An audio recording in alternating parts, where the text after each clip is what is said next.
आताची मोठी बातमी वर्ध्याच्या हिंगणघाटमधून आपण बघतोय। वर्ध्याच्या हिंगणघाट येथील उपजिल्हा रुग्णालयामध्ये गेल्या 5 तासापासून गत्ती गुल असल्यामुळे तेथील रुग्णांचं बेहाल। पेशंटच्या नातेवाईक मोठ्या प्रमाणात आक्रमक। आरोग्य प्रशासनावर 5 तासापासून संताप व्यक्त।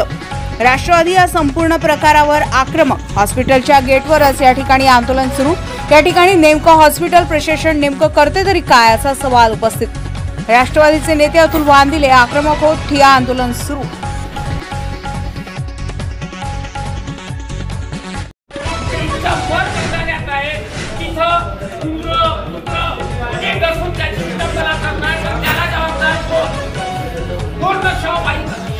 त्याची एवढी इतकी बिकट आणि वाईट परिस्थिती आहे। 4 वाजतापासून लाईन गेली, 9:30 वाजले, पण 9:30 वाजेपर्यंत लाईन नाही, ते अंधारात आहे, पूर्णपणे अंधारात आहे। तिथे एक साधा झिरो लाईट नाही, तिथं जनरेटरची या भागामध्ये इथे व्यवस्था नाही हॉस्पिटलमध्ये।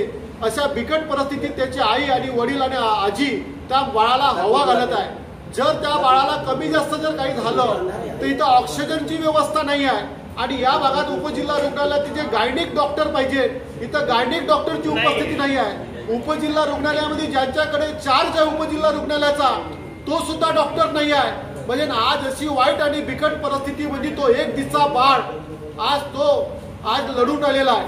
आणि आज अशी वाईट परिस्थितीमध्ये या प्रशासनाला आणि शासनाला आणि या भागातले जे उपजिल्हा रुग्णालयाचे डॉक्टर ज्यांच्याकडे चार्ज आहे, जे अधीक्षक आहे, या लोकांना लाजा वाटत नाही। जर यांचा मुलगा असता की यांचा नातू असता तर अशा बिकट परिस्थितीत वाईट परिस्थितीमध्ये त्याला ठेवलं असतं का, या लोकांनी समजायला पाहिजे। आज मी या भागाचा निषेध करतो, उपजिल्हा रुग्णालयाचा आणि या भागातल्या सर्व डॉक्टरचा निषेध करतो। आपण म्हणतो, काही नेते लोक म्हणतात की विकास झालेला आहे। कोणता विकास झाला आहे?